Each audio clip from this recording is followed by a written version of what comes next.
Entonces les decía, retomamos estas cosas de grupos topológicos, esperando que ahora esté un poquito más claro que la vez pasada. Entonces, ¿qué tenemos? La clase pasada habíamos empezado con esto, pero ahora lo vamos a ver un poco mejor. Y entonces habíamos empezado con la definición de un grupo topológico. Entonces, partíamos, lo que queremos en realidad es definir la categoría de grupos topológicos, porque vamos a trabajar con esta categoría y luego con una subcategoría de la categoría de grupos topológicos, que va a ser la categoría de grupos profinitos. Entonces, hay que saber ciertas cosas de teoría de grupos topológicos facilita la vida para muchos resultados que van a venir después. Entonces, un grupo topológico es un grupo junto con una topología, pero les decía que este grupo y la topología deben de ser compatibles, y lo que quiere decir básicamente que sean compatibles es que se cumplen los siguientes axiomas, y es que la aplicación de multiplicación debe ser una aplicación continua, tiene que ser una función continua. Aquí estamos considerando al grupo topológico G y al producto G cruz G lo dotamos de la topología producto, es decir, perdón, no, todavía no es un grupo topológico, entonces simplemente tengo un grupo junto con una topología. Entonces, a G cruz G es el producto, ¿no? Con la topología de producto, y para que sea un grupo topológico se deben de satisfacer dos condiciones: que la aplicación producto sea continua y que también la aplicación inversos sea una función continua. Entonces, más generalmente, vamos a decir que si G es un conjunto, que, déjame le pongo más rápido, que es un conjunto, decimos que una estructura de grupo en este conjunto y una estructura de espacio topológico en este grupo van a ser compatibles si justamente se satisfacen las propiedades o los axiomas GT1 y GT2, ¿no? Entonces, si yo tengo un conjunto, muchas veces nos preguntamos cuándo yo puedo dotar a este conjunto de un grupo, de una estructura de grupo, y cuándo puedo dotar a este conjunto de una topología de tal manera que las estructuras sean compatibles, donde compatible quiere decir que se cumplen los axiomas GT1 y GT2, es decir, que el producto sea continuo y el cálculo de inversos sea continuo. No es que yo parta de un grupo y que lo dote de una topología, o que parte de una topología y lo dote de una estructura de grupo. En muchos casos quiero ver cuándo estas dos estructuras ajenas son compatibles, justamente queriendo decir eso, ¿no? Entonces, de hecho, si las estructuras son compatibles, pues lo que decimos es que ese conjunto con esas dos estructuras forma lo que es un grupo topológico, ¿ok? Entonces, para definir yo la categoría de grupos topológicos, no nada más necesito tener los objetos, que ya se entiende que mis objetos serían estos grupos, pero lo que requiero es definir sus morfismos. Entonces, ¿quiénes van a ser los morfismos? Pues los homomorfismos. O sea, un homomorfismo F de G1, G2 entre grupos topológicos es ni más ni menos una función que es un homomorfismo de grupos, pero que a su vez también es continuo, ¿no? Y entonces tiene que cumplir estos dos requisitos. Un morfismo en la categoría de grupos topológicos, lo que va a ser la topología de grupos topológicos es una función entre G1 y G2, de tal manera que es continua y que además respeta la estructura de grupo, y que respeta la estructura de grupo, pues quiere decir justamente que se comporta bien con el producto, o sea que f de x por y es igual a f de x por f de y.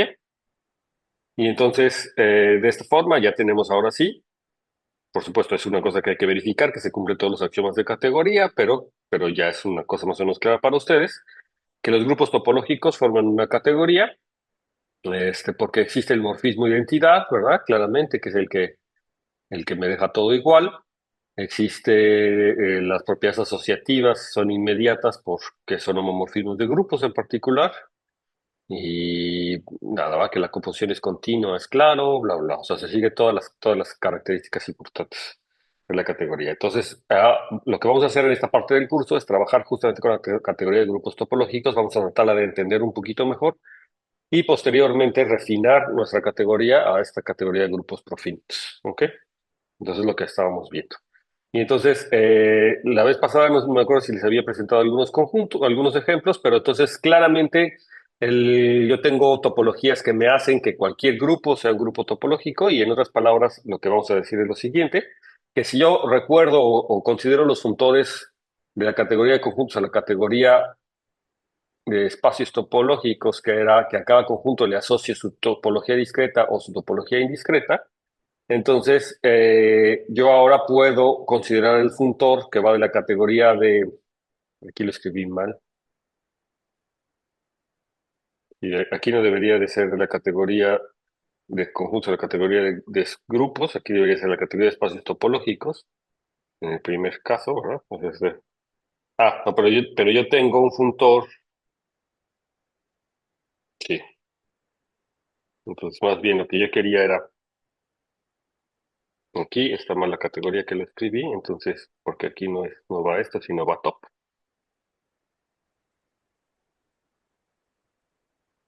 Lo que quiero decir aquí es que los funtores clásicos, ¿verdad? De discretización e indiscretación, que todo conjunto lo manda a un espacio topológico con estas categorías, también se extienden o se refinan, ¿verdad? A la categoría de grupos y a la categoría de grupos topológicos. Es decir, si en vez de tomarme un conjunto, nada más me tomo un grupo y a este le aplico el funtor discreto o el funtor indiscreto, entonces lo que voy a obtener es justamente un grupo topológico. Entonces, en otras palabras, lo que me está diciendo esto es que la topología discreta en cualquier grupo hace de mi grupo un grupo topológico, pero no nada más eso, sino que la topología indiscreta en un grupo también hace a mi grupo de un grupo topológico. Entonces, eh, tenemos el principio que yo puedo dotar a cualquier grupo de dos topologías que los convierten en grupos topológicos. Entonces, aquí lo interesante de verificar es que las operaciones son continuas, porque recuerden que ser un grupo topológico no quiere decir que es un grupo y un espacio topológico nada más, sino que hay esta compatibilidad de la que les he estado hablando. Y lo que es inmediato es que la topología discreta, ¿verdad?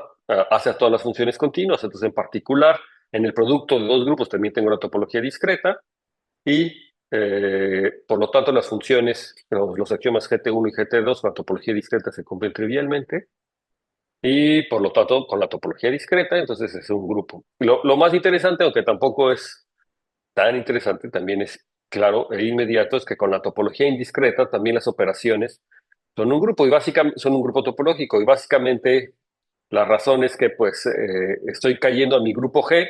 Con la topología indiscreta solamente tengo dos abiertos, que es el total y el vacío, y es fácil ver que la imagen inversa del total bajo la multiplicación es nuevamente el total y que la imagen inversa del vacío bajo la multiplicación es el vacío y exactamente lo mismo para la función inversa. Entonces tampoco era muy interesante, pero es interesante saber que entonces yo puedo ver a cada grupo como un grupo topológico al menos de dos maneras. Por supuesto, no son las mejores maneras y parte de lo que trata esta clase del día de hoy es tratar de entender cómo un grupo lo puedo dotar de alguna manera de una topología que sea compatible, ¿verdad? Con la estructura del grupo y que sea interesante, ¿ok? Que sea interesante, que sean no estas dos triviales.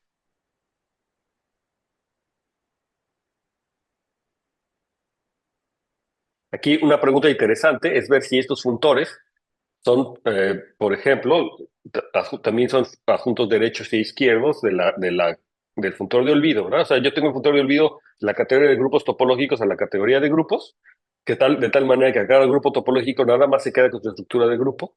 Y entonces la pregunta es si, como en el caso de espacios topológicos, estos funtores nuevamente son adjuntos derecho e izquierdo respectivamente. ¿Ok?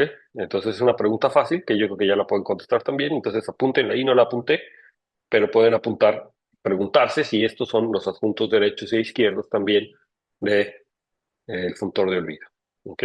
Lo cual entonces, por las cosas que ya sabemos de adjuntos, automáticamente implican un montón de cosas en particular respecto a los límites y los colímites, ¿verdad? Como ya hemos visto.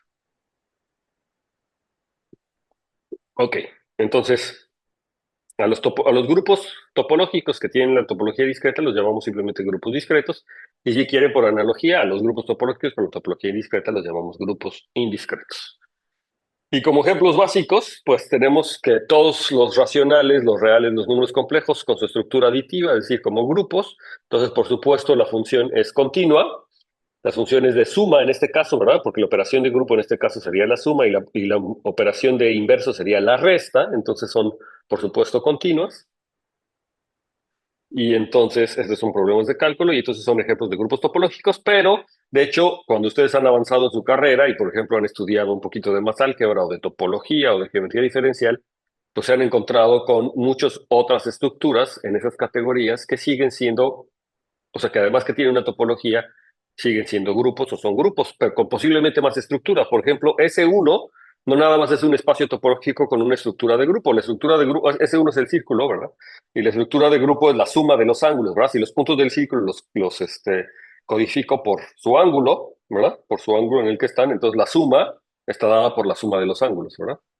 O si los veo como los complejos, ¿verdad? R a la I teta, entonces la suma está dando por la suma de los complejos respectivamente como números complejos. Pero también tengo, por ejemplo, el toro, ¿verdad? Que es S1 cruz S1 topológicamente. Entonces, un toro también tiene una estructura de grupo, ¿sí? Si lo veo, por ejemplo, como una látiz, ¿verdad? Como los complejos módulo una látiz, entonces, de hecho, es un cociente de grupos, es un grupo. Y con la topología inducida, como el toro como un objeto, como un objeto de la geometría diferencial, si lo quieren entender así, o como un objeto de la geometría compleja, si lo veo como C módulo una látiz también. Entonces también tiene la topología inducida, la topología cociente y las operaciones de suma o de las operaciones de grupo son continuas y entonces nuevamente son grupos topológicos. Y en ese mismo sentido, por ejemplo, en la categoría de variedades algebraicas tengo lo que se llaman las curvas elípticas. Entonces las curvas elípticas, como variedades algebraicas, también tienen una topología. Y si estoy pensando las variedades algebraicas más bien con la topología, si estoy pensando en variedades algebraicas complejas y lo pienso con la topología compleja, ¿no? Entonces resulta que también son, o sea, en este caso estaría pensando la curva elíptica como un toro más otras propiedades, ¿verdad? Un toro compacto, por ejemplo, que se puede meter al proyectivo. Entonces sería una curva elíptica. Entonces, por supuesto, también es un grupo topológico y en general cualquier variedad abeliana, en geometría algebraica, también es un grupo topológico. De hecho, son lo que llamamos objetos grupo en la categoría de variedades abelianas, ¿sí? En la categoría de variedades algebraicas o de esquemas. Entonces, en su carrera, pues se han encontrado varios grupos. Aquí les puse los nombres, pero también un ejemplo muy típico es en los grupos de Lie, ¿verdad? O los grupos algebraicos también. Los grupos de Lie son variedades diferenciables o variedades diferenciales, o sea, objetos de la geometría diferencial que además tienen una estructura de grupo en sus puntos. Los grupos algebraicos, pues también aparecen como grupos de matrices, por ejemplo, o sea, son grupos, objetos algebraicos que además tienen, variedades algebraicas que además tienen objetos algebraicos que tienen esta propiedad de ser un grupo, y todos los clásicos son los, eh, los grupos de matrices, ¿no? Que se les puede dar una topología, entendidos como una topología de R a la N o de C a la N, dependiendo de dónde estén, ¿no? Como matriz. Entonces hay muchos ejemplos de grupos topológicos y entonces es importante entender a todos estos grupos topológicos, es decir, a la categoría de grupos topológicos, entender sus propiedades y como les había dicho, en particular nos gustaría entender, dado un grupo, como de qué topologías lo podemos dotar, de tal manera que las topologías sean interesantes de alguna manera y esto pues tiene interés tanto en el álgebra como en la geometría, como en la teoría de números y por supuesto mucho interés en las matemáticas condensadas. Entonces vamos a empezar con un grupo topológico en particular. Entonces, a este grupo topológico, como es un objeto de una categoría, entonces podemos, de hecho ya lo habíamos visto, ¿verdad? Como es un grupo, podemos considerar, de hecho es un grupo opuesto, no como un objeto de la categoría, como es un grupo, puedo tomarme su grupo opuesto, que sí lo puedo pensar como la categoría opuesta de la categoría asociada al grupo. Recuerda que la categoría, dado un grupo, tengo una categoría asociada con un solo objeto y cuyos morfismos en el objeto son justamente el grupo, ¿verdad? O sea, la composición es dada por la multiplicación de los objetos del grupo. Y entonces yo puedo considerar su categoría opuesta, que esto equivale a exactamente decir lo que consideramos por el grupo opuesto. El grupo opuesto es dado un grupo y definir una nueva multiplicación en este grupo. Vamos a definir A asterisco B si quieren, como BA, como el producto de BA, es decir, conmutando, ¿verdad? Por supuesto, si el grupo es conmutativo me da exactamente lo mismo, pero si el grupo no es conmutativo, entonces en principio me da un grupo distinto, ¿verdad? O sea, A asterisco B va a ser B por A con la multiplicación del grupo original, eso se llama el grupo opuesto. Y resulta que este grupo opuesto, si G es un grupo topológico, entonces el grupo opuesto también es un grupo topológico exactamente con la misma topología. La topología, o sea, como conjuntos, G y GOP son exactamente el mismo, pero el producto es distinto y es un ejercicio inmediato verificar que esa misma topología que hace de G un grupo topológico hace de GOP también nuevamente un mismo grupo topológico. Es trivial porque las operaciones de multiplicación son continuas también cuando los pongo al revés y el inverso queda exactamente el mismo. Entonces, no pasa nada. Y entonces este grupo, el OP, lo llamamos el grupo topológico opuesto, ¿no? Entonces, aquí la observación es que, por supuesto, cuando me fijo en las categorías asociadas a estos grupos, por supuesto, una categoría es opuesta de la otra, como les había dicho. Entonces, el ejercicio es que los axiomas de grupo topológico, que vamos a notar por GT1 y GT2, son equivalentes al axioma primo, digamos, de grupo topológico primo, y es exactamente lo mismo que sucede con teoría de grupos, ¿verdad? O para ver qué es un subgrupo, que sea grupo topológico, quiere decir que esta aplicación no me basta ver que esta aplicación, que es el producto de X por Y a la menos uno, es una función continua. Entonces, si es un grupo topológico, cumple las propiedades GT1 y GT2, automáticamente se verifica que cumple esta propiedad GT', y la inversa también es muy fácil, ver que si se cumple GT', ¿no? Entonces, en particular, la multiplicación es continua y también el cálculo de inversos es continuo, ¿no? Es inmediato, es muy parecido a lo que es de grupos, se los dejo como ejercicio inmediato, básicamente, que verifiquen que en efecto son equivalentes, es muy sencillo hacerlo. Y como ya hemos visto también en la clase pasada, yo tengo dos homeomorfismos o dos isomorfismos en la categoría, ya que sé que es una categoría, ahora entonces ya puedo hablar de isomorfismos. Tengo isomorfismos en la categoría de grupos topológicos que están dados por las translaciones. ¿Y por qué son isomorfismos? Pues fíjate, justamente lo que tenemos que entender es, o la pregunta es, ¿quiénes son los isomorfismos en la categoría de grupos topológicos? Pues es muy fácil verificar que los isomorfismos en grupos topológicos son aquellos que son isomorfismos de grupos y son isomorfismos en la categoría de grupos topológicos. Son los morfismos que son isomorfismos a su vez en grupos y a su vez isomorfismos como grupos topológicos, es decir, los homeomorfismos que son biyectivos como grupos y que además son homeomorfismos. ¿Verdad? Los homeomorfismos son las funciones que son continuas, biyectivas, que además tienen una inversa continua. ¿Ok? Entonces, tiene que ser isomorfismos en ambas categorías, en cada parte de las categorías, o en otras palabras, si yo me fijo en las funtores de olvidos de la categoría de grupos topológicos en la categoría de grupos y el funtor de olvido en la categoría de grupos topológicos en la categoría de espacios topológicos, entonces los isomorfismos son justamente aquellos que cuando los mando a cada una de esas categorías siguen siendo isomorfismos. ¿De acuerdo? Ok, entonces es algo muy fácil. Y entonces, un corolario. Estos cosas son isomorfismos muy particulares, las translaciones son isomorfismos muy particulares, porque como habíamos visto en la clase pasada, esto nos permite reducir todo la topología a entender cómo es la topología alrededor de la identidad, ¿no? Es decir, entender cómo son las bases de vecindades de la identidad, porque siempre los vamos a poder trasladar, ¿ok? Entonces son topologías muy importantes, o son aplicaciones homomorfismos muy importantes, pero yo tengo dos corolarios también básicos que en realidad no son corolarios directos, o pueden ser corolarios de esta proposición, pero son básicamente corolarios también de la definición, ¿no? Se pueden demostrar justamente a partir de la definición. Es que todas estas aplicaciones que se obtienen por multiplicar por la izquierda por A y por la derecha por B, con A y B dos elementos por B, y de hecho la conjugación, ¿no? Son también morfismos de grupos topológicos que más que morfismos, pues son endomorfismos, ¿no? Y que además son homeomorfismos, o sea, son isomorfismos en esta categoría. Entonces, hay que recordar que los endomorfismos del grupo son los homomorfismos de grupos topológicos, en este caso los endomorfismos siempre en una categoría. Entonces, los endomorfismos de G son en particular los homomorfismos de grupos topológicos de GG, es decir, las funciones que son homomorfismos de grupos continuos, ¿verdad? Esos son los homomorfismos. Y de hecho, pues yo tengo ahí adentro los automorfismos, que son los isomorfismos entre grupos topológicos, ¿verdad? Los automorfismos son los morfismos entre grupos topológicos que son invertibles, es decir, los que son isomorfismos. Pero lo interesante es que yo tengo además en los endomorfismos de grupo, como de grupo topológico, una estructura de grupo. De hecho, necesitaría nada más que sea un grupo, porque dados dos endomorfismos, entonces siempre yo puedo definir su producto. Y entonces el producto pues está definido justamente como se lo están imaginando, es un endomorfismo nuevamente, de tal manera que a X lo manda a G de X por G de X, y que para ver que tiene un inverso, entonces a F lo podemos mandar a F inverso, y F inverso no es el inverso bajo la composición, es el inverso que hace esta situación, ¿no? O sea, es el inverso con la estructura de grupo, que me lo manda a X, me lo manda a F de X a la menos uno. Entonces, esto hace que los endomorfismos de un grupo tengan también una estructura de grupo, es la estructura de grupo heredada de G, ¿verdad? Es lo que también le llaman el transporte de estructuras, ¿verdad? G tiene una estructura de grupo y esa estructura de grupo se la transporto, se la traspaso a los endomorfismos, simplemente porque se define a partir o gracias a que yo tengo una estructura de grupo en mi grupo G. Y lo que tenemos con respecto a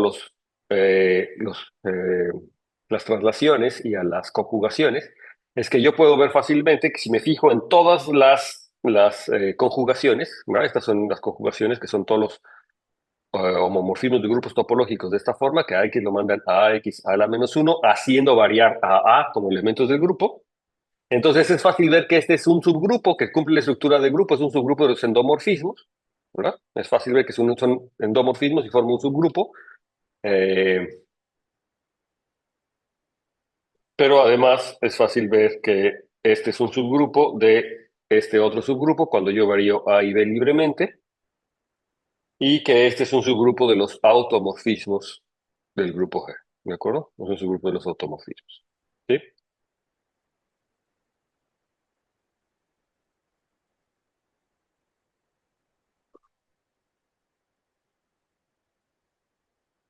Entonces, aquí lo que es importante notar es que los automorfismos de G, de hecho, forman un subgrupo de los grupos de G. Aquí hay que tener mucho cuidado porque los automorfismos, que son los isomorfismos, bajo la composición, forman un grupo, ¿sí?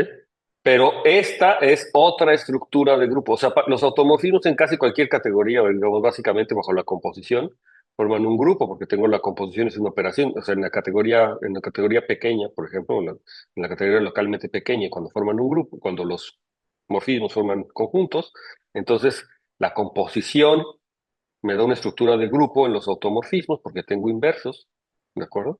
Me da una estructura de grupo. Pero aquí la estructura de grupo que estamos dotando a los endomorfismos no es la de la composición necesariamente. O sea, no es la de la composición, no es un grupo. Los endomorfismos con la composición no es un grupo, es con la estructura de grupo heredada, ¿verdad? Del grupo G, le estoy diciendo. Y ahora los automorfismos, por lo tanto, tienen en principio dos estructuras de grupo. Una que es dada por la composición y otra es la de subgrupo del grupo de endomorfismos. Entonces aquí hay que tener cuidado. Aquí estoy diciendo que los automorfismos de G, de hecho, también forman un subgrupo de los endomorfismos de G. Y de hecho tengo esta cadena, ¿verdad? Esta cadena de subgrupos, pensándolos exactamente así, como subgrupos del grupo de endomorfismos de G, ¿verdad? O sea, no es bajo la composición, sino es bajo la operación de producto heredada de G. ¿Ok? Bien. Eh,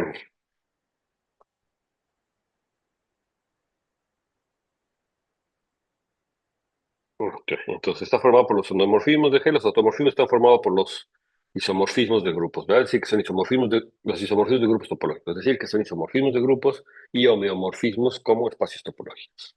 ¿Ok? Entonces, esta es una aclaración importante y al menos siempre hay que tener cuidado justamente con estas dos operaciones de grupo que estamos entendiendo.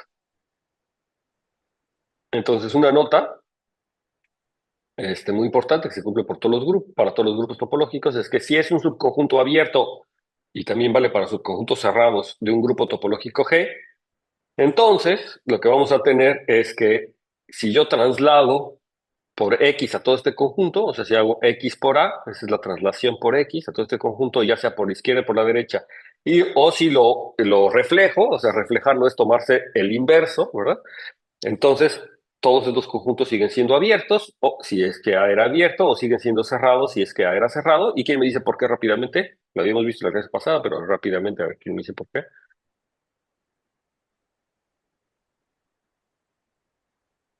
Pues acabamos de decir, ¿no? Que las traslaciones y la inversión son homeomorfismos.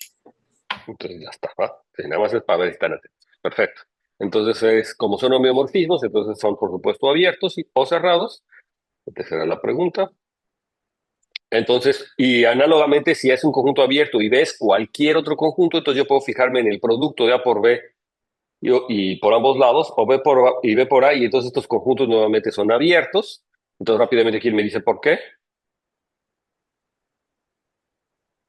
Rápidamente, ¿quién me dice por qué? Porque se unen abiertos. Porque es la unión de todos los trasladados, ¿verdad? Es la unión de todos los trasladados, entonces por supuesto es la unión de abiertos. Pero hay que tener cuidado, esto solamente se cumple cuando es abierto y la razón pues, principal que no se cumple cuando A es cerrado, o la intuición, digo, pues, habría que ver un ejemplo concreto de que no se cumple, ¿verdad? Pero la intuición de que es cerrado es que la traslación de un conjunto A, por ejemplo, si el conjunto A es infinito, entonces sería una unión infinita de cerrados, ¿verdad? Pero las uniones infinitas de cerrados no tienen por qué cerrados, por qué ser cerrados, aunque eso no basta, ¿verdad? Para decir que no es necesario, a lo mejor habría un teorema que podría decirme que incluso en el caso cerrado sea cerrado, pero no pasa. Habría que mostrar un ejemplo concreto en el que no pasa y los voy a dejar pensar, ¿verdad? En un ejemplo en el que piensen que la traslación por un cerrado no es cerrado. De hecho, creo que lo voy a dar más adelante. Voy a dar un ejemplo ahorita. En segunda voy a dar un ejemplo, pero bueno, vayan pensando. Y una de las razones es esta, pero vayan pensando que no es cierto que si yo traslado cerrados, me vuelva a quedar cerrado. Es una cosa a lo mejor hasta poco intuitiva, porque como que uno piensa que las transacciones de cerrados, como que también se llevan a los cerrados, pero no necesariamente pasa. ¿Ok? De los abiertos, sí. Entonces, si U es un abierto o es una vecindad, no necesita ser abierta. Aquí, por vecindad, no estamos entendiendo necesariamente vecindades abiertas. Entonces, recuerden que la definición de vecindad de un punto es un conjunto que tiene el punto E en su interior, ¿verdad? Del conjunto. Eso quiere decir que para cualquier, o sea, un conjunto es una vecindad si existe un abierto B adentro de U que contiene el punto E, ¿de acuerdo? Entonces, en general, cuando hablamos de vecindades, no estamos pensando necesariamente son vecindades abiertas, es una vecindad cualquiera. Entonces, si yo es una vecindad de E, entonces claramente si yo multiplico o traslado esta vecindad por el conjunto A, o por ambos lados, entonces estas nuevamente vuelven a ser vecindades del conjunto A, ¿verdad? Entonces, a todo A lo vuelvo a trasladar, es una vecindad del conjunto A. ¿De acuerdo? Es clarísimo, ¿verdad? Por la misma razón, básicamente, si yo lo traslado, sigue siendo un abierto y es una vecindad del conjunto A, es decir, es una vecindad para cada punto de A, ¿ok? Entonces, trivialmente. Y entonces, los ejemplos concretos es que, de este ejemplo que les digo que falla para cerrados, es que si yo considero el grupo topológico dado el grupo aditivo de los números reales, ¿no? Y me tomo el subgrupo de los números enteros, también es un subgrupo del grupo aditivo, y para facilitar los vamos a llamar R y Z, ¿no? Para no, de hecho hay quien le pone R, A y Z, A para indicar que es el grupo aditivo, pero bueno, cuando sea necesario lo utilizaremos, en este caso no. Entonces es un subgrupo y es fácil ver que los enteros es un subgrupo cerrado de los reales. ¿Por qué? Rapidísimamente, ¿quién me dice?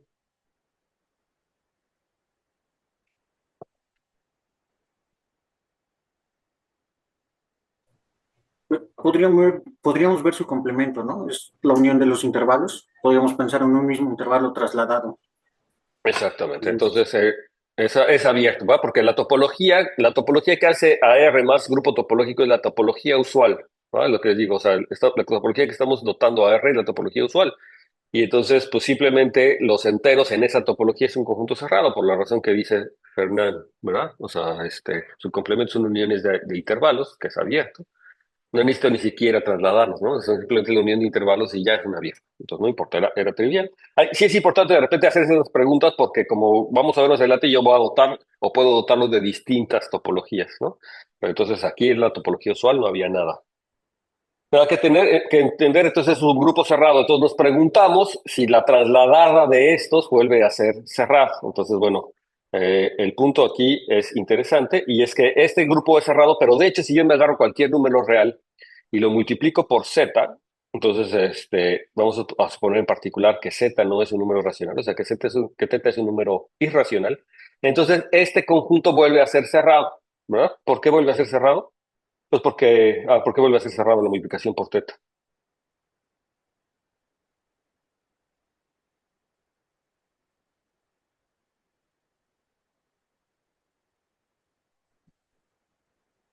Aquí, ojo, ¿verdad? Porque aquí el argumento de que la multiplicación es continua, o sea, que eso uno podría tratar de decir, hay que tener cuidado porque aquí el grupo topológico es con la suma, ¿no? El grupo topológico es con la suma. Pero bueno, es verdad, ¿verdad? Es verdad que el grupo multiplicativo, es decir, R menos el cero, también es continuo de alguna forma, ¿no? También es continuo. Pero bueno, aquí el punto es que en teta z, aunque teta sea distinto de cero, sí está el cero. O sea, sí estoy moviendo. O sea, o sea, no es un subgrupo del grupo multiplicativo, casi, porque le estoy agregando el cero, ¿verdad? O sea, si le quitara el cero, pues entonces a lo mejor sí sería un fácil ver que es un grupo del grupo multiplicativo, pero bueno, no es ese el argumento realmente.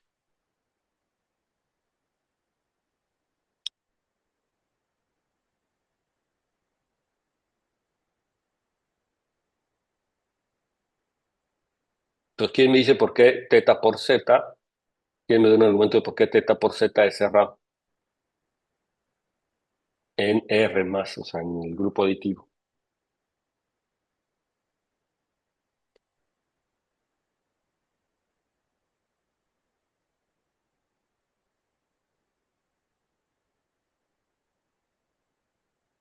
Pensé que lo iban a ver más rápido. ¿No es el mismo argumento de Fernando? ¿Otra vez cuál? No es el mismo argumento de Fernando. Nos tomamos el complemento y es unión de intervalos. Sí, sí, sí, sí. Sí, sí, en este caso sí, sí. En realidad donde hay un problema es cuando me tomo en el cociente, ¿verdad? Sí, sí, yo tomo ahora R módulo Z. Pero sí, en este caso sí, a teta por Z nada más estoy multiplicando cada entero por Z y es unión de intervalos, ¿verdad? Sí, claro, sí, sí, era inmediato, sí. También con ese argumento sí se puede ver claramente que es cerrado, pero aquí el chiste es que si me tomo Z más teta Z, teta más teta Z, que como conjunto son el conjunto de todas las sumas de la forma X más teta por Y, tales que X y Y son números enteros, resulta que este conjunto no es cerrado. Entonces, aquí se le ocurre por qué, por ejemplo.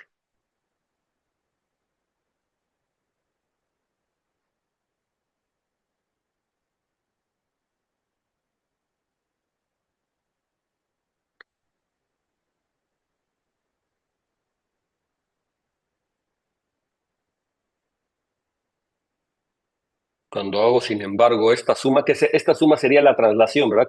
Como estoy con la estructura aditiva, entonces estoy trasladando un grupo cerrado por otro, ¿verdad? O sea, estoy haciendo la suma de Z más teta Z, que en el otro caso sería hacer como la multiplicación de ambos, ¿no? La multiplicación de ambos, pero con la operación de grupo, que es la suma, en este caso me queda Z más teta Z. Y entonces, sin embargo, este cuate no es cerrado. Entonces, para no detenernos demasiado, intuitivamente me puedo dar cuenta que, por ejemplo, entre cualesquiera dos enteros, por ejemplo, entre el 0 y el 1, hay una infinidad de elementos de este conjunto, ¿no? Hay una infinidad de elementos. ¿Por qué? Pues porque siempre que yo me agarro un teta z o z y lo multiplico por algún n, o teta lo multiplico por algún n, lo mando para allá y restándole un entero adecuadamente, lo voy a poder regresar al intervalo 0,1, ¿no? A los puntos que están entre el 0,1, ¿no? Teta por cualquier natural o teta por cualquier entero es un número en los números enteros, grande, por ejemplo, pero restándole su parte entera, lo que es un número entero, lo llevo al intervalo 0,1. Y entonces en el intervalo 0,1 hay un montón de elementos de este conjunto y como teta es irracional, ustedes se pueden dar cuenta que esto me va a dar un conjunto denso en el intervalo 0,1, ¿verdad? En el intervalo 0,1. Y de hecho eso pasa en cualquiera de los intervalos. Entonces, de hecho, este conjunto es, así al menos intuitivamente, es un subconjunto denso en todos los reales. O sea, Z más teta Z es denso en todos los reales, ¿no? Por ser teta irracional, y eso quiere decir que su cerradura tendría que ser el total, entonces por lo tanto este conjunto no puede ser cerrado, ¿de acuerdo? Entonces aquí digamos que la parte posiblemente interesante o más interesante es demostrar que en efecto es denso, ¿de acuerdo? Que este conjunto es denso, pero eso se sigue de la teta irracional y ustedes lo pueden demostrar, claramente porque bastaría que en el intervalo 0,1 vean que es denso, en el intervalo 0,1 y entonces... no puede ser cerrado. Entonces, no es cierto, o sea, la nota que está allá arriba, que les había dicho que trasladar conjuntos abiertos, por ejemplo, les daba abiertos, entonces les daba un conjunto que era una vecindad, entonces en este caso no es cierto para cerrados, ¿no? En este caso, este conjunto, esta traslación no es un conjunto cerrado. Perfecto. Ok, entonces no es cerrado y aquí les había puesto que lo pensaron por qué, pero se los dejo así. Ahora, si X es un espacio topológico, entonces, como ya les había dicho anteriormente, yo tengo el funtor de olvidos que va de la categoría de grupos topológicos a la categoría de espacios topológicos, que simplemente abandona la estructura de grupo. Y entonces, yo lo que puedo hacer es fijarme en las funciones continuas como grupo, como espacios topológicos de X a U de G, que a veces simplemente esto lo denotamos porque es más fácil. O sea, no sé, ya ve que ir cargando el funtor de olvido a veces no es tan agradable, entonces siempre lo podemos denotar así, o sea, son las funciones continuas de X a G, se entiende exactamente qué es lo que está pasando. Como X no es un grupo topológico, entonces pues no tiene sentido considerar las funciones continuas dentro de la categoría de grupos topológicos, donde lo tengo que considerar exactamente en la categoría de grupos. Pero entonces lo que hicimos hace rato, de dotar de una estructura de grupo, pues lo podemos hacer exactamente también para esto, ¿verdad? Entonces, de hecho, yo tengo el conjunto de todas las funciones de X a G. Ese también tiene una estructura de grupo. Y entonces yo puedo fijarme en las funciones continuas de X a G como un subgrupo, de hecho, del subconjunto de todas las funciones de X a G, donde cualquier función de X a G la estoy dotando de la estructura de grupo justamente heredada por G, ¿verdad? La estructura de grupo heredada por G es el grupo generado por, es el grupo libre, si quieren, generado por X. Entonces, con la estructura de grupo natural, ¿no? Que es esa nos queda libre. Entonces aquí hay algunas propiedades que cuando, bueno, esto lo decía para que nada más es como una aclaración para incluso que vean que eso de los automorfismos, ¿no? O sea, que lo toman en cuenta, ¿no? Que cuando yo me refiero a las funciones continuas de un espacio topológico a G, lo estamos entendiendo con la estructura heredada y esa estructura heredada de grupo es la que viene de G y de hecho lo podemos entender como un subgrupo del grupo libre generado por X con G, ¿no? O sea, es de todas las funciones de X a G que tiene estructura de grupo gracias a la estructura de G. Ok, entonces una nota es que cuando mi grupo G es abeliano, entonces en general, como ya le hicimos en los ejemplos de los campos, vamos a denotar que el grupo con estructura aditiva, con la suma, y entonces en ese caso el axioma de grupo, este que habíamos dicho GT', el que hacía equivalente a las dos axiomas de grupo anterior, me dice que la operación X menos Y es una función continua. Entonces, digamos que para ver que un grupo es un grupo topológico y si el grupo es conmutativo, denotado con la operación aditiva, pues para ver que es un grupo topológico me bastaría ver que la resta de dos elementos es una función continua, ¿no? Etcétera. Y de hecho todas las demás propiedades, por ejemplo la de A a la menos 1, quiere decir menos A, la suma o el producto este que puse en la nota ahí arriba de las traslaciones se transforma a suma, etcétera, ¿no? Entonces aquí se los pongo, una más cosa de tener cuidado, que son notaciones. Entonces vamos a anotar por beta al filtro de vecindades de la identidad. Entonces ahorita les voy a recordar lo que es un filtro, por si no lo recuerdan, pero bueno, básicamente me voy a tomar todas las vecindades de la unidad. Recuerden que por vecindad no estoy refiriéndome nada más a las vecindades abiertas, sino me tomo todas las vecindades de la identidad. Eso determina un filtro con la definición que les voy a dar más adelante como recordatorio. Pero bueno, lo importante es que tienen que saber es que son todas las vecindades de la unidad. Entonces, igualmente, si yo me tomo cualquier elemento X en el grupo, entonces X por beta es el filtro de vecindades del punto X, donde X por beta es el conjunto de los trasladados por X de las vecindades que estén B. La clase pasada lo habíamos visto para abiertos, concretamente, pero bueno, esto se generaliza trivialmente para las vecindades, ¿verdad? Para cualquier vecindad. Entonces me tomo todas las vecindades del punto X, entonces lo que me está diciendo es que todas las vecindades son justamente las trasladadas de las vecindades de la identidad. Y eso pasa por la misma razón que habíamos visto, por los homeomorfismos de las traslaciones, ¿no? Y entonces, nuevamente, eso quiere decir que si yo quiero entender cómo son todas las vecindades en mi grupo topológico, pues me basta entender quiénes son todas las vecindades de la identidad, ¿no? Cómo son las vecindades del filtro de vecindades de la identidad. Entonces, tenemos de hecho dos axiomas que cumplen este filtro de vecindades de la vecindad, que los vamos a llamar GB1 y GB2. Me dice que si yo me tomo una vecindad, o sea, lo denoto así porque es un filtro y ahorita vamos a ver para filtros, o sea, que me tomo un U en beta, que es el filtro de vecindades de la vecindad, entonces existe un B en beta, de tal manera que B cuadrado está en B. Esa es la primera cosa que podemos deducir, que cumple el filtro de vecindades de la identidad, que lo habíamos visto la vez pasada, y también cumple el otro, el GB2, el axioma del grupo de filtros de vecindades, por eso es B de vecindad, entonces grupo eh, la B viene porque esto viene del francés también, ¿no? Entonces, voisinage es en francés, pues de B de vecindad, pero en español también podría ser B, pero esto en realidad lo hicieron en el grupo Bourbaki, ¿no? Los Bourbakis, entonces, o lo formalizaron bien el grupo Bourbaki, entonces esto viene del francés, entonces también por eso se denotan GB, y entonces, la segunda propiedad es que si tengo una vecindad de la identidad, entonces su inverso también es una vecindad de la identidad. Y eso lo vimos la vez pasada y eso se deduce fácilmente, lo habíamos visto, pero bueno, como lo recuerdo, ¿verdad? Como la multiplicación es continua, entonces dado esta vecindad U de beta, su imagen inversa es una vecindad de E cruz E, ¿verdad? De la identidad E cruz E, y entonces siempre me puedo tomar, como es una vecindad, existe un abierto, digamos, U' de la identidad con la identidad que está ahí, y entonces si me tomo la intersección de esos dos abiertos, nuevamente es un abierto, ¿verdad? Nuevamente es un abierto, y entonces ese abierto funciona como el tal que B cuadrada de B cuadrada, como el B que estoy buscando, ¿no? ¿Sí? O si lo pienso así como en términos de la diagonal, ¿no? La imagen inversa de la identidad, pues es un cuadradito, digamos, o un cubo, o un cubito, ¿no? De un abierto cruza otro abierto, pero cada uno de esos abiertos tiene la identidad. Entonces, si me tomo esos dos abiertos que contienen la identidad y me fijo en su intersección, sigue siendo un abierto que contiene la identidad, y ese cuate cumple que al cuadrado está en B. ¿No? Pero esto es una generalización para vecindades, no necesito necesariamente que sean abiertos, pero la demostración es exactamente la misma. Hay que ver que la intersección de dos vecindades es otra vez una vecindad, y eso pasa porque justamente es un filtro, y adentro, ¿quién es el abierto, verdad? Que queda dentro de esa vecindad, pues sería ese abierto B cuadrada igual. Y igualmente la intersección como vecindad es cumple que al cuadrado sigue siendo una vecindad, ¿no? O sea, es la misma, básicamente la misma demostración, la misma adaptación.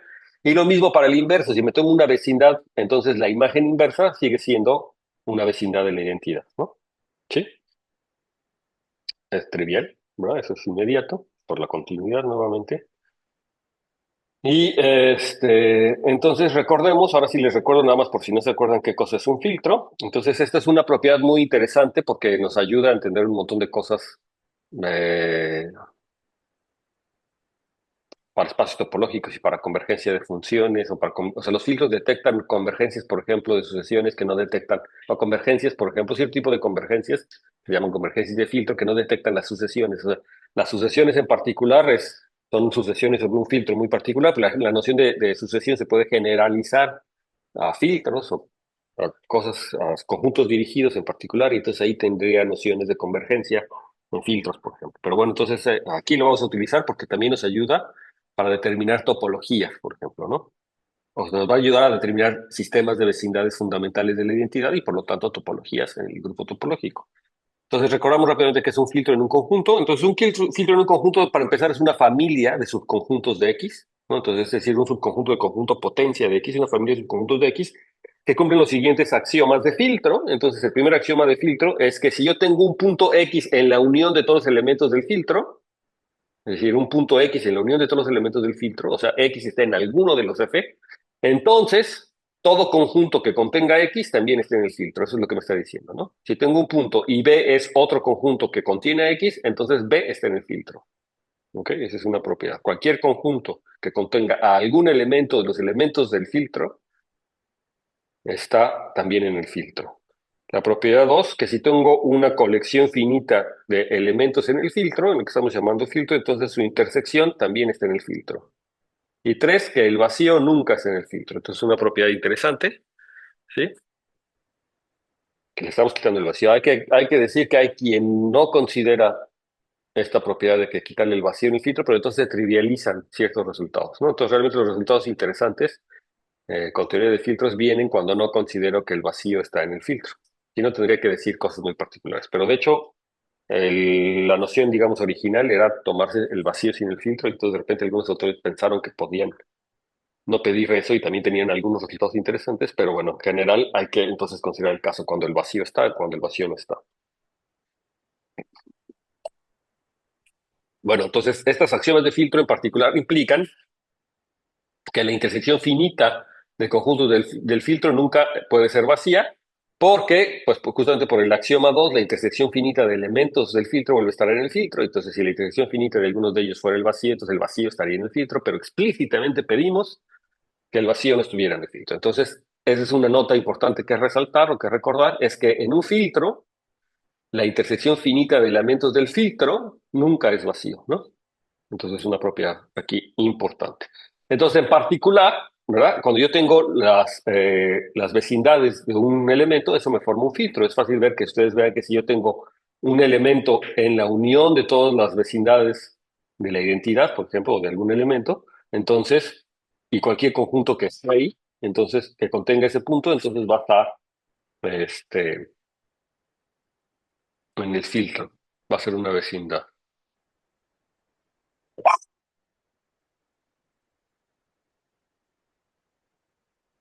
Este,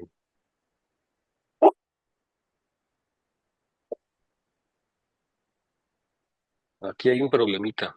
Justamente estoy detectando un problemita con esta definición. Tenemos que Si X está en B, entonces B está en el filtro.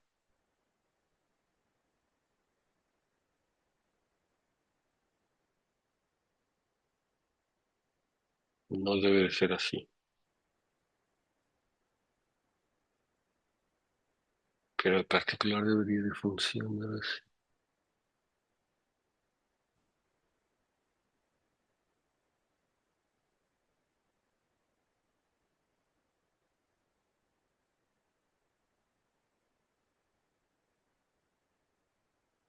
Es que creo que aquí B lo debería tomar dentro de la unión también de los elementos del filtro, porque si no me estoy tomando, si me tomo o sea, eso me diría que cualquier elemento que contenga X está en el filtro. Entonces, en particular para las vecindades para las vecindades de un punto, me diría que cualquier conjunto que contenga X debería de ser una vecindad del punto y eso no es cierto, ¿verdad?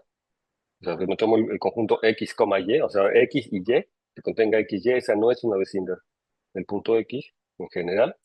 Entonces, lo que necesito es más, ¿verdad? O sea, necesito que el conjunto esté dentro de la unión de todos los... Esto está mal. No sé por qué esto lo puse así. Porque hay otra reformulación de estos axiomas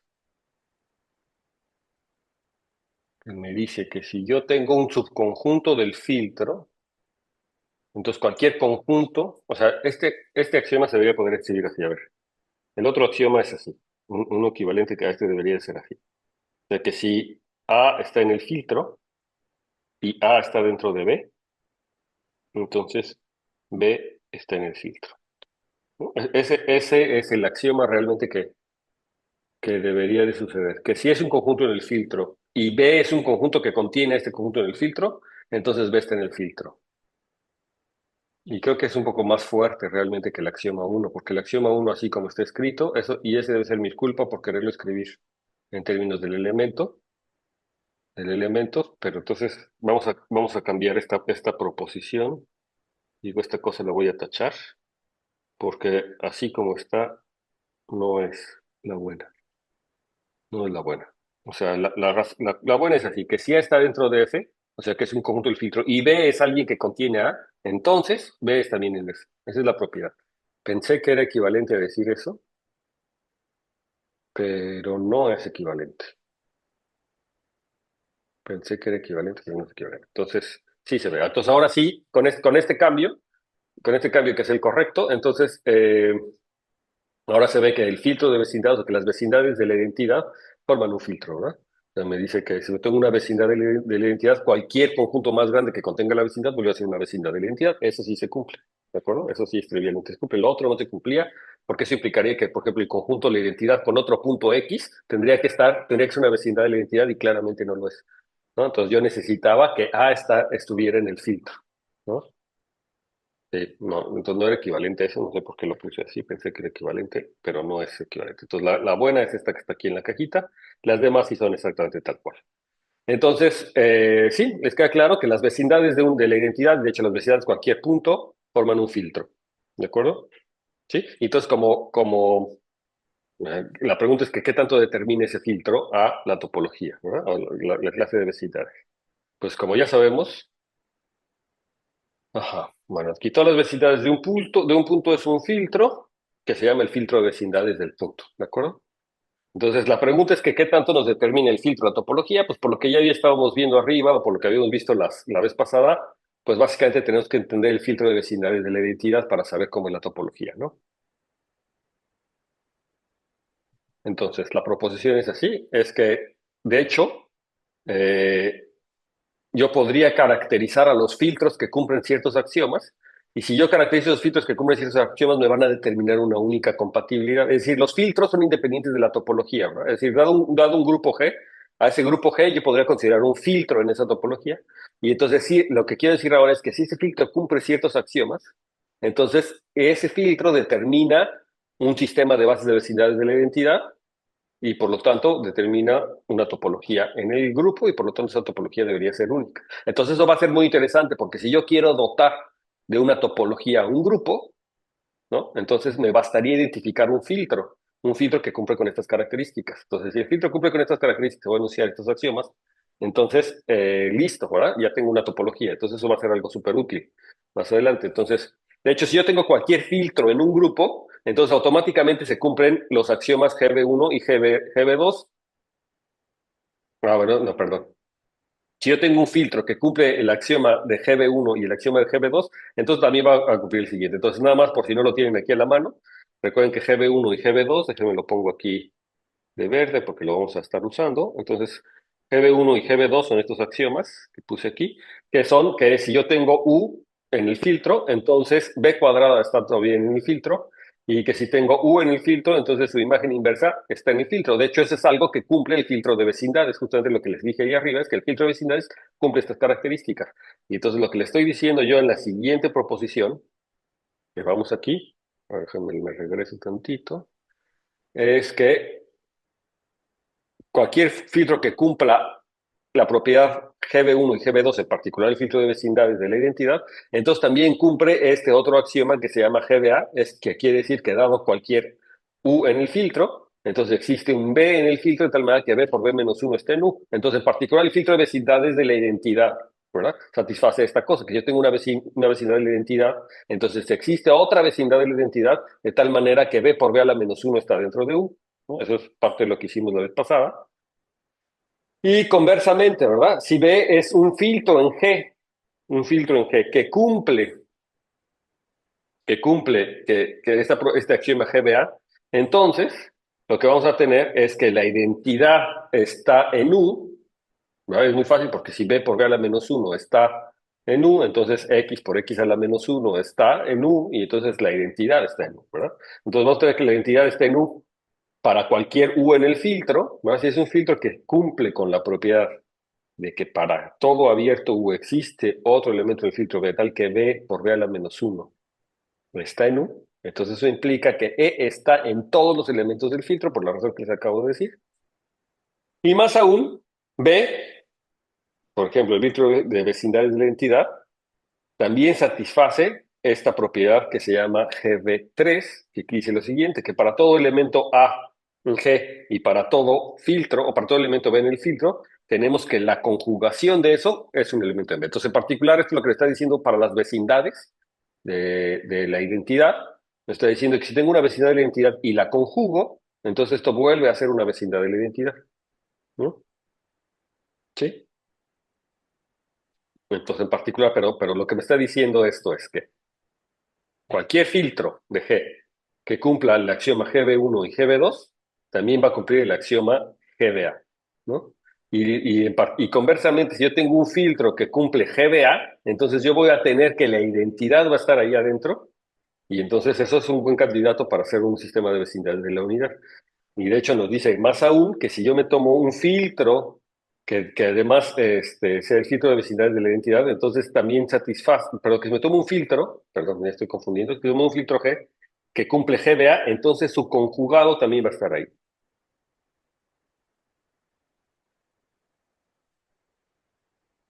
Okay, el conjugado que es este que está aquí. Entonces, lo que tenemos es que de hecho estas propiedades nos caracterizan a la topología del grupo. ¿Y qué quiere decir eso? Que si yo tengo un filtro que cumpla estas propiedades, entonces la topología queda únicamente determinada, ¿no? Por estas propiedades del filtro. Entonces, concretamente me dice lo siguiente. Vamos a suponer que G es un grupo y que B es un filtro en G, no necesariamente un filtro de vecindad de la entidad, no, es un filtro en B, en G, que cumple las propiedades estas, GB1, GB2 y GB3, ¿no? O sea, cumple estas tres propiedades. Recapitulamos, GB1, ¿qué quería decir? Que si yo tengo un elemento del filtro, entonces B cuadrada, o sea, B por B, vuelve a estar en el filtro. Que si tengo un elemento del filtro U, entonces U a la menos 1 vuelve a estar en el filtro. Y que si tengo esta propiedad de simetría, ¿verdad? Esa propiedad de que si tengo un elemento en el filtro, entonces su conjugación AB a la menos 1 para todo A en el grupo vuelve a estar en el filtro. Entonces, si cumple estas tres propiedades, ya vimos, ¿verdad? Lo que nos dice lo que decíamos anteriormente es que la identidad está ahí, ¿no? O sea, que todos los elementos del filtro contienen la identidad, es lo que nos está diciendo, pero lo que nos está diciendo esto en particular, que va a existir una topología única en el grupo G que es compatible con la estructura de grupo, es decir, que me hace G un grupo topológico con esta topología, y en donde además el filtro beta funciona como el filtro de vecindades de la unidad en esta topología, y de hecho, pues que cualquier grupo, para cualquier elemento, su filtro de vecindad está dado por las traslaciones de esa, ¿no? Entonces, eso es lo que estamos diciendo, ¿no? Entonces, si G es un grupo que no es un grupo topológico necesariamente, pero si yo puedo encontrar un filtro en G que satisface los axiomas de vecindad uno, axioma de vecindad 2 y axioma de vecindad 3 que mencionamos anteriormente, entonces va a existir una única topología en G que sea compatible con la estructura de grupo de G. Eso quiere decir que me convierte a G en un grupo topológico. Y además, con esta topología, como era de esperarse, el filtro de vecindades de cualquier elemento, pues son justamente la translación de este filtro beta, que por supuesto se convierte en el filtro de vecindades de la identidad. ¿Ok? Entonces, ya sea que me queda A beta y beta A, que se tiene claramente que es beta A, ¿verdad? Que es la multiplicación por la derecha de los elementos del filtro. Todas son vecindades de la entidad y de hecho es el mismo juego de vecindades. A beta también sigue siendo igual a beta A. Me está dando eso, ¿no? Todas las vecindades. Entonces esto ya lo habíamos visto la clase pasada, pero creo que es inmediato también, o sea, sigue inmediatamente lo que habíamos visto la clase pasada, entonces creo que no hace mucha falta y es una consecuencia inmediata de lo que les acabo de poner. Entonces los pongo en naranja para que lo completen. Que es lo único que tienen que considerar es que aquí estoy hablando de vecindad, ¿no? No de abiertos necesariamente, pero por todo lo que construimos el día de hoy se ve que funciona igual. Entonces lo hicimos para vecindades y lo hicimos para abiertos, pero aquí para vecindades funciona exactamente igual. Entonces lo pongo en naranja, es cosa de completar los detalles, no es nada particular. Entonces habíamos definido también lo que quería decir que una vecindad fuera simétrica. Entonces una vecindad es simétrica si es igual a su inversa. Y eso lo que quiere decir, en otras palabras, es que, se lo repito, eso no quiere decir que cada elemento es igual a su inverso, sino que si me tomo un elemento y lo mando a su inverso, un elemento en B y lo mando a su inverso, eso cae adentro del mismo conjunto, ¿verdad? Y que de hecho me da que la función que manda x a la menos 1 es subrayectiva sobre sí mismo, ¿de acuerdo? ¿Sí? O sea, que no nada más que la función que de B que manda x a su inverso cae adentro de B, pero que de hecho es suprayectiva, ¿de acuerdo? Entonces, eso quiere decir que B sea igual a B a la menos 1. Y entonces, si esa propiedad la cumple una vecindad, vamos a decir que la vecindad es simétrica, y entonces es muy fácil construir vecindades simétricas. Entonces, si ves cualquier vecindad, ¿verdad? Cualquier vecindad, y recordar que no necesariamente se dice un abierto, que es cualquier vecindad de la identidad. Entonces, si yo hago la unión de B y su inversa, entonces esta vuelve a ser una vecindad de la identidad, y por supuesto es simétrica, ¿no? Trivialmente. Si me tomo su intersección, también nuevamente vuelve a ser una vecindad simétrica, trivialmente, y de hecho el producto vuelve a ser una vecindad simétrica. Es inmediato que ustedes lo verifiquen, ¿no? Entonces existen un montón de vecindades simétricas que puedo construir a partir de una vecindad cualquiera. Y entonces el ejercicio es que en realidad se den cuenta que las vecindades simétricas, de hecho, forman una base de vecindades. De hecho, más que base, como les digo, no estamos considerando vecindades que sean abiertas necesariamente. Si quieren, aquí les podría poner la base de vecindades abierta de simétricas. Las vecindades abiertas simétricas de la identidad forman una base de vecindades de la identidad, pero esto lo podemos escribir de una forma más correcta, diciendo que las vecindades simétricas forman un sistema fundamental de vecindades de la identidad, ¿no? Entonces recuerden que toda base de vecindades determina un sistema fundamental de vecindades y viceversa, ¿no? Un sistema fundamental de vecindades determina una base de vecindades simplemente considerando los, las vecindades abiertas. Ok, entonces, ¿sí? ¿Alguna duda? Está muy fácil, ¿no? En general está muy fácil. Sí, el ejercicio. Ver que pero esto tiene consecuencias importantes y muy interesantes, pues porque entonces siempre puedo tomar vecindades simétricas, ¿no? O sea, dado cualquier conjunto abierto, entonces, y dado cualquier punto ahí, yo sé que tiene o dado cualquier vecindad de cualquier punto, siempre tiene un abierto ahí adentro o una vecindad ahí adentro que sea simétrica, ¿no? Porque es una base de vecindades. Entonces, siempre hay ahí adentro una simétrica que contiene ese punto. Eso, como ya habíamos visto también la vez pasada, tiene su interés. Entonces, de hecho, para las vecindades simétricas, si se fijan, el argumento que se están imaginando es utilizar que la función inversa es continua. De hecho, se toma tomando a partir de que la función inversa es continua y tomándose la imagen inversa del abierto y luego se toman la intersección y entonces ya ven que esa es simétrica, ¿no? Ese sería el argumento para la demostración, se los adelanto. Pero si ustedes se dan cuenta, pues ahí lo único que estoy utilizando es que la función sea continua. Pero entonces yo digo que multiplicar por sí mismo también, o sea, la función que multiplica por sí mismo n veces, o sea, utilizando la multiplicación también puedo demostrar trivialmente esta cosa. Si yo fijo un n positivo, ¿verdad? Vamos a tomar un n mayor, igual que mayor que cero, que no sea cero, y me fijo en el conjunto de todas las bn's, que quiere decir b por b por b por b, multiplicado n veces, donde b varía por todas las vecindades de E, es decir, b varía por beta, el sistema fundamental de vecindades. Esta cosa lo que me está diciendo es que también es un sistema fundamental de vecindades de E, ¿no? Y en otras palabras, lo que quiere decir esto es que siempre que tengo una vecindad, U de B, va a existir una vecindad de la forma, va a existir una vecindad B, de tal manera que B a la N es una vecindad de E que está dentro de U, ¿no? Para eso, para cualquier N, ¿de acuerdo? Entonces, siempre, dado cualquier vecindad de la identidad, va a haber una vecindad que se ve como B a la N adentro de ese abierto U, ¿de acuerdo? Para alguna B, que sea vecindad. Entonces, ese argumento también se sigue pero ahora utilizando la multiplicación, de la continuidad de la multiplicación, ¿sí? Y del axioma, si quiere. Y por inducción, si quiere, ¿no? El axioma de que, o sea, bastaría que había que el producto de dos, que es un sistema de vecindades, y luego el producto de tres, y bla, bla, bla, por inducción, ¿ok? Este es un ejercicio. Estos ejercicios que les estoy marcando, sí los voy a querer que me los entreguen, ¿eh? ¿Ok?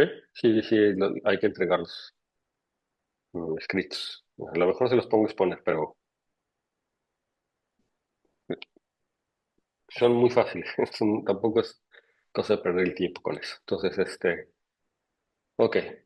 Entonces, ahora habíamos visto esta proposición que quiero también revisar, que el grupo topológico es Hausdorff y solamente si la identidad es cerrada.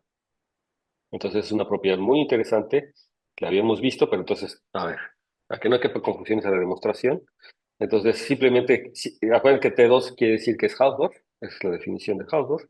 Entonces, si G es Hausdorff, entonces que la densidad sea cerrada, esto es inmediato, porque en todos los espacios topológicos Hausdorff los puntos son cerrados, entonces en particular la densidad es cerrada. Y entonces, conversamente, si E es cerrado, lo que queremos demostrar es que es Hausdorff, y entonces lo que tenemos que encontrar son vecindades ajenas de dos puntos, ¿verdad? Que sean disjuntas.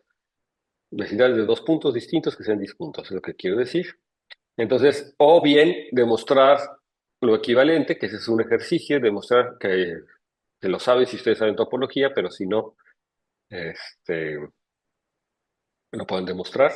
Demostrar que para ver qué es Hausdorff bastaría ver que la diagonal es cerrada, ¿no? O sea que el conjunto diagonal es un subconjunto cerrado. Entonces, ¿quién es la diagonal? Pues es el conjunto de los elementos de la forma XX, de tal manera que X está en G, es un subconjunto del producto del grupo. Entonces, si ustedes demuestran que la diagonal es cerrada, entonces las vecindades se encuentran en el complemento tal cual, ¿verdad? Y entonces esas son las vecindades ajenas que me van a dar. Bueno, revisen la demostración. Pero entonces aquí lo interesante es que la diagonal es justamente, se obtiene como la imagen inversa de este morfismo, que es el que a XY lo manda a XY a la menos uno, ¿verdad? Es la imagen inversa de este morfismo. Y la imagen inversa de la identidad de este morfismo, ¿verdad? O sea, es el conjunto de los puntos de tal manera que X por Y a la menos uno es igual a la identidad. O sea, es el conjunto de todos los puntos de tal manera que X es igual a Y, que es exactamente la diagonal. Y entonces la imagen inversa de esta cosa, y como este morfismo es continuo y la identidad es cerrado, entonces su imagen inversa es cerrado. Entonces, en otras palabras, la diagonal es cerrada. Entonces, es una demostración muy sencilla y muy elegante de que es Hausdorff. Demostramos que la diagonal es cerrada porque es la imagen inversa de un cerrado bajo una función continua, de esta función continua, y de qué cerrado, pues de la identidad.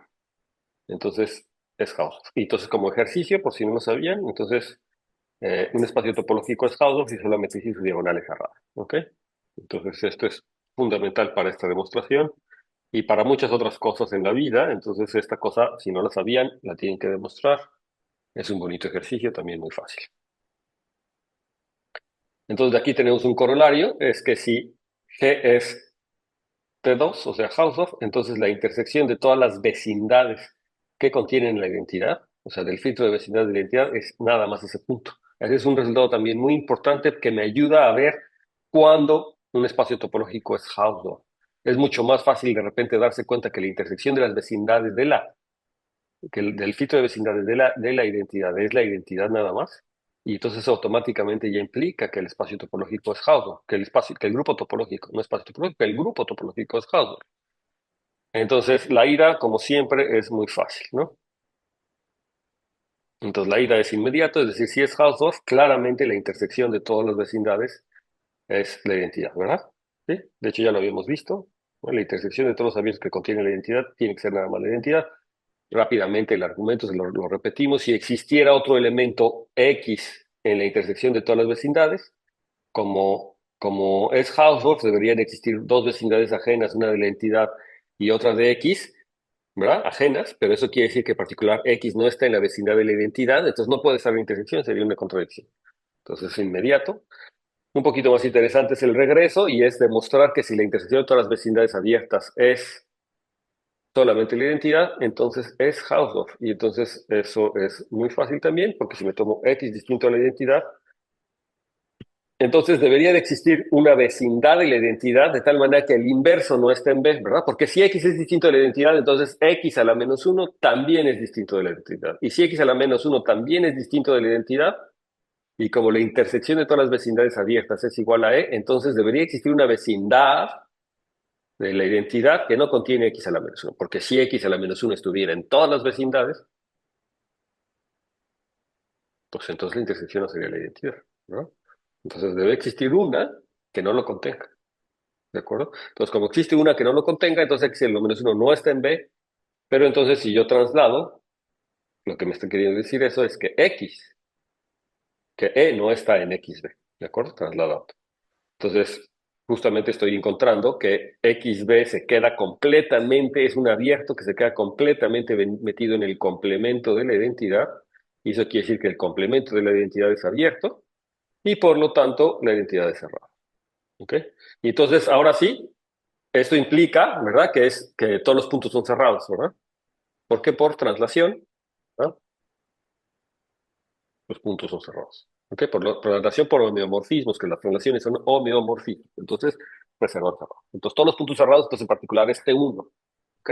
Ya no lo pongo, pero lo habíamos visto la vez pasada. Igual esta demostración estamos haciendo para vecindades, no necesariamente vecindades abiertas, pero igual funciona. ¿Ok? Entonces, un ejemplo importantísimo es que de hecho yo puedo definir una estructura de grupo topológico en un grupo a través de ciertos subgrupos, ¿no? Entonces, lo que queremos entender es cómo a partir de ciertos subgrupos de un grupo yo podría definir una topología en el grupo compatible, es decir, que haga ese grupo un grupo topológico. Entonces vamos a ver qué condiciones se necesitaría. Entonces, lo primero que necesitamos tomar es un filtro, porque justamente como vimos, los filtros en la proposición pasada que cumplen las axiomas de filtro, las axiomas de vecindades, GB1, GB2, GB3, entonces determinan una topología. Entonces, básicamente, si yo me tomo un filtro de G formado por subgrupos, entonces básicamente lo que yo quisiera ver es que si este filtro de formado por subgrupos cumple GB1, GB2 y GB3, entonces automáticamente me determina una topología. Pero vamos a ver que si yo tengo subgrupos de G, entonces claramente, automáticamente se satisfacen las propiedades GB1 y GB2. O sea, GB1 y GB2, recuerdan lo que me dice es que el producto, ¿verdad?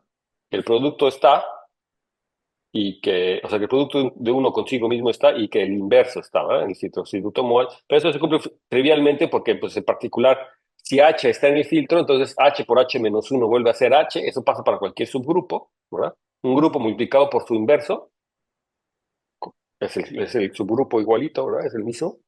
Simplemente porque ahí está la identidad en particular. Entonces me da que H por H menos 1 vuelve a ser H. Entonces cumple también trivialmente esa propiedad. Y también la de que H cuadrada es igual, está también en el filtro, también es un subgrupo que contiene identidad, también es inmediato. Entonces,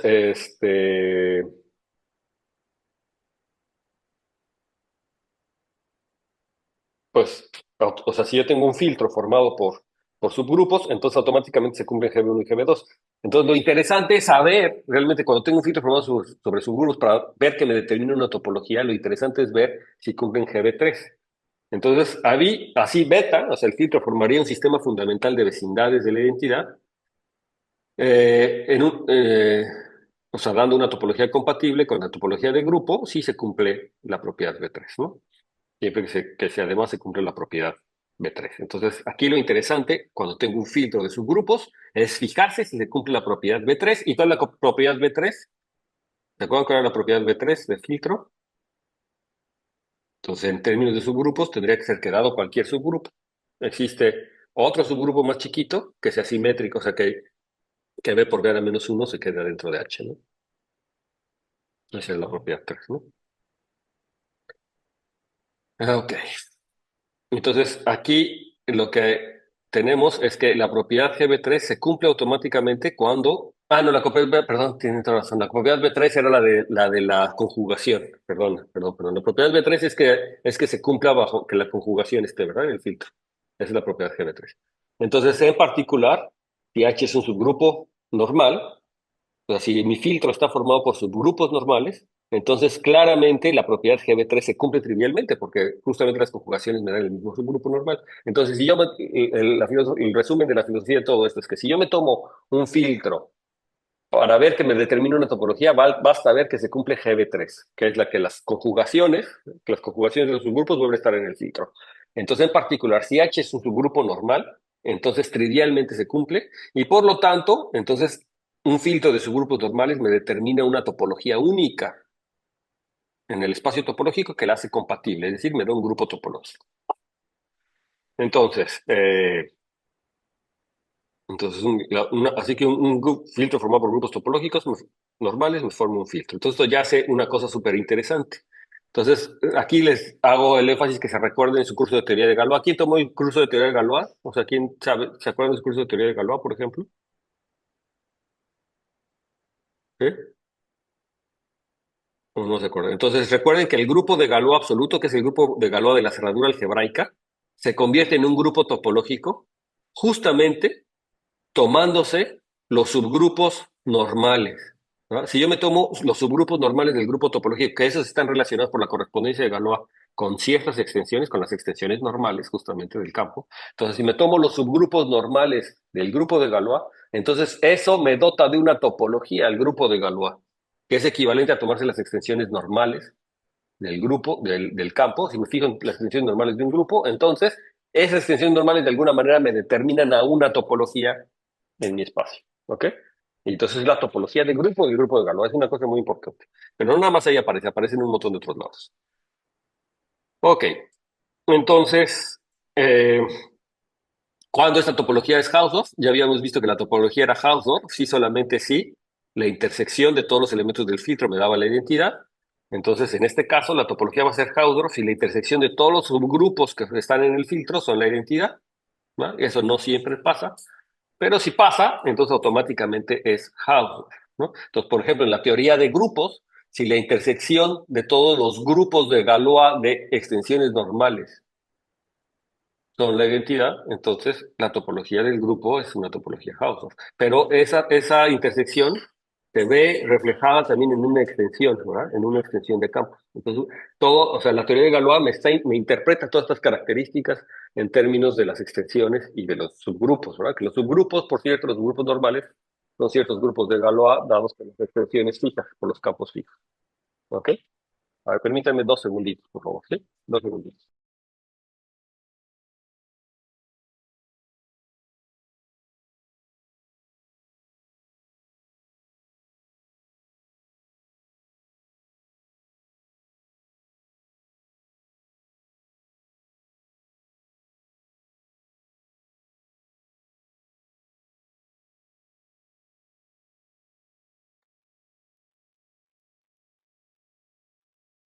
Ok, entonces regresamos.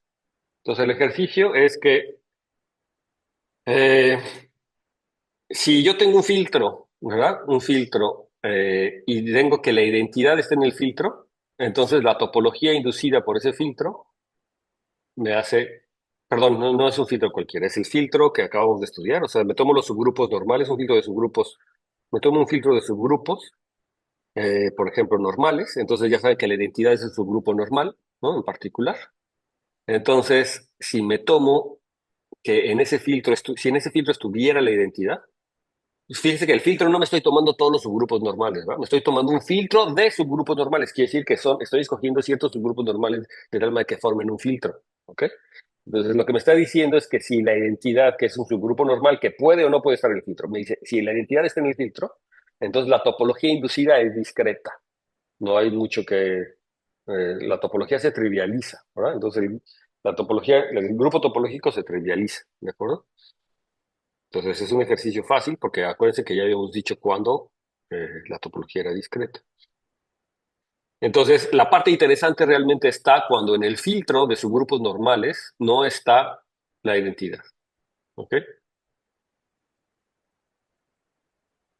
Si la identidad no está, entonces la topología inducida por el filtro, un G, es T2, va a ser Hausdorff solamente cuando se cumpla que, no, inducida por B solo si B es un conjunto infinito. Es decir, B tendría que ser un conjunto infinito. O sea, para que yo pueda aspirar a que la topología sea Hausdorff y E no es un elemento del filtro, para que yo pueda aspirar a que la topología sea Hausdorff, entonces necesariamente el filtro tendría que contener una cantidad infinita de conjuntos, ¿no? Y eso es por la propiedad de filtro de las intersecciones finitas. Y recuérdense que habíamos visto esto de las intersecciones finitas en los filtros, ¿no?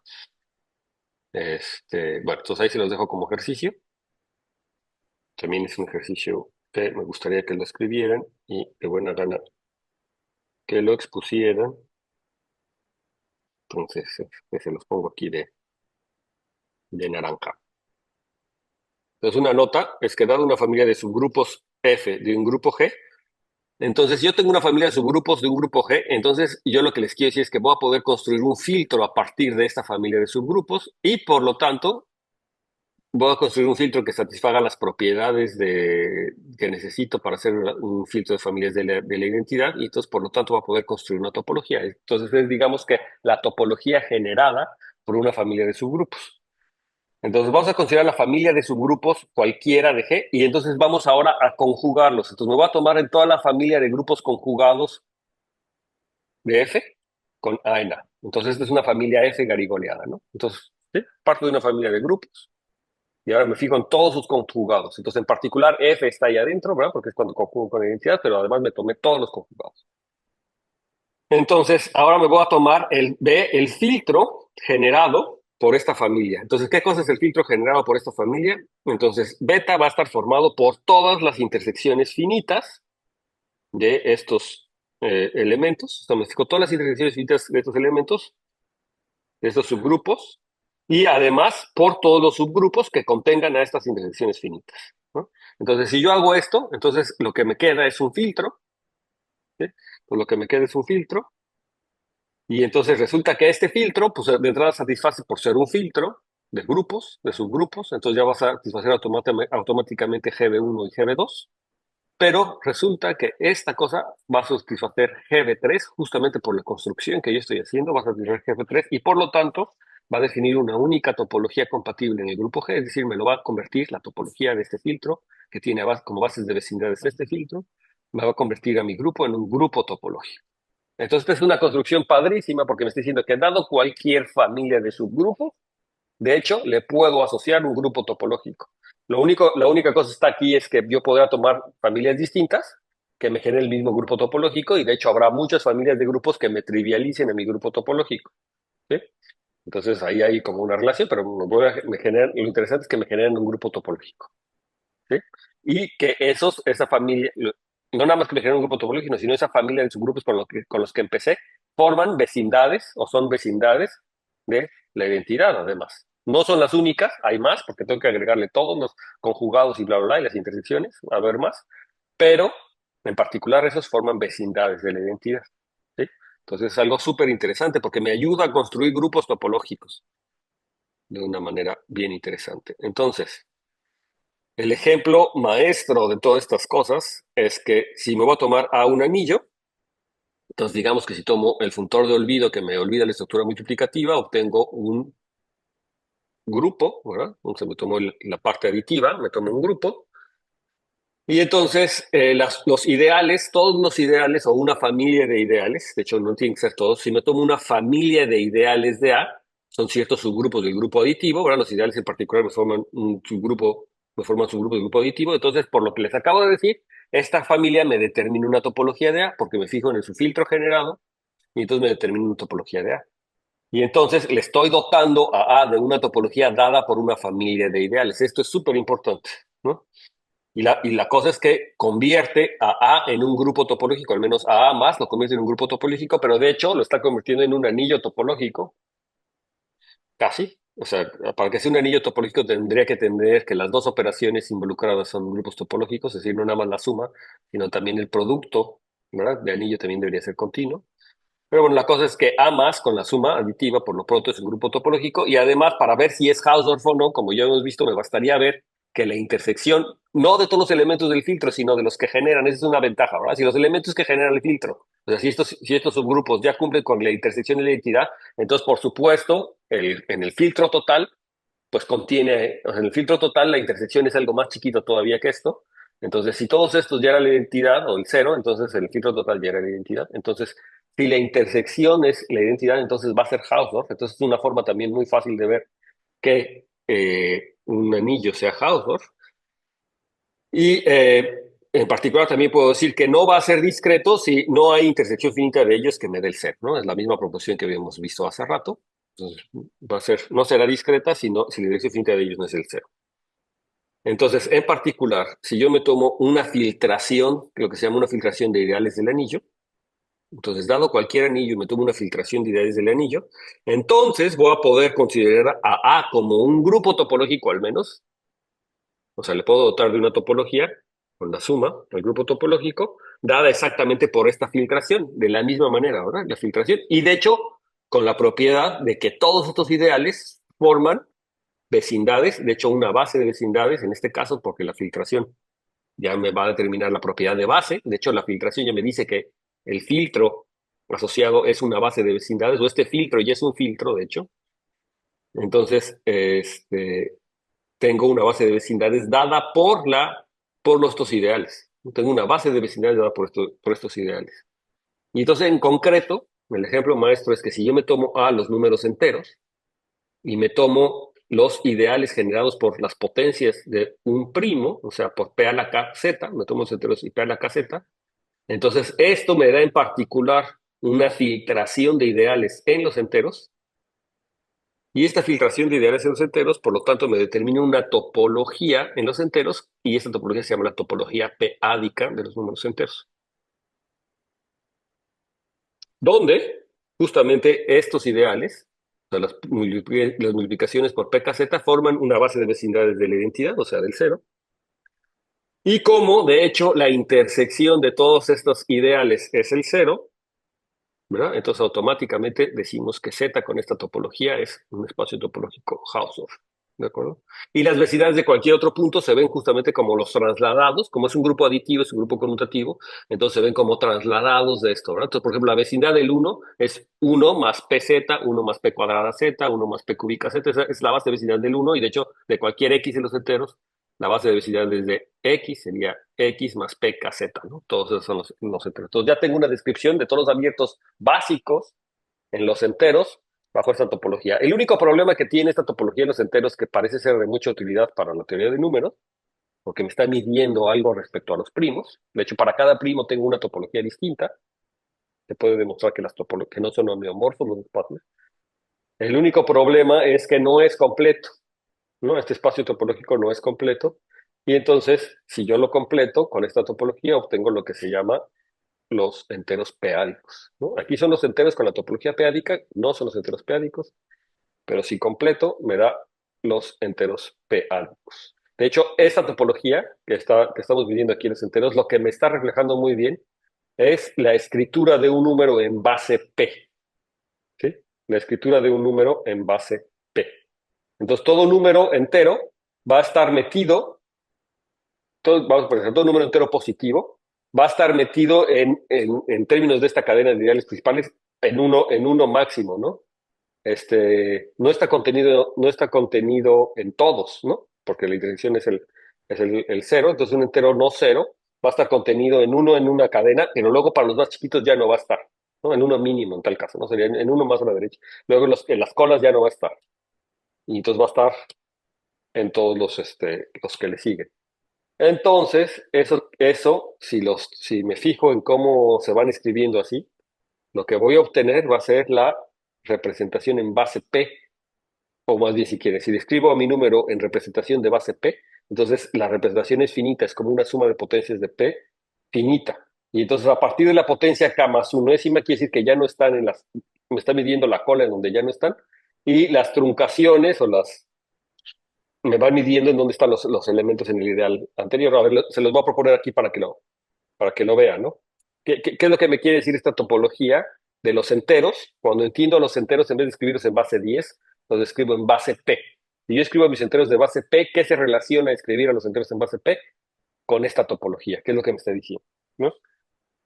Y entonces, a partir de esta topología en particular, voy a poder definir una evaluación, y entonces voy a poder una evaluación que recupera estos ideales y que de hecho me convierte a los enteros en un espacio métrico. Voy a tener una buena noción de distancia, va a ser un campo evaluado con un valor absoluto, inducida por esta topología o por la evaluación que me determine esta misma topología. Y entonces va a tener un valor absoluto que se llama el valor absoluto p-ádico de los enteros, y entonces ahora sí la noción de completación y todo pues tiene que ver con ese valor absoluto. Y entonces si yo completo, tengo los racionales p-ádicos y su anillo de enteros que son los enteros p-ádicos. Pero bueno, ¿sí? ¿Alguna duda hasta ahora?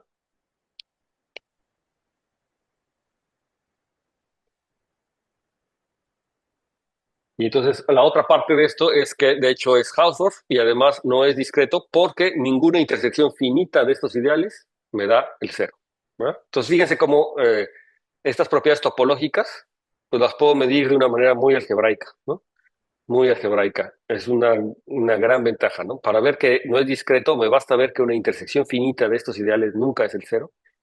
Y para ver qué es Hausdorff me basta ver que la intersección de todos los ideales es el cero, justamente. Entonces, pues ahí está.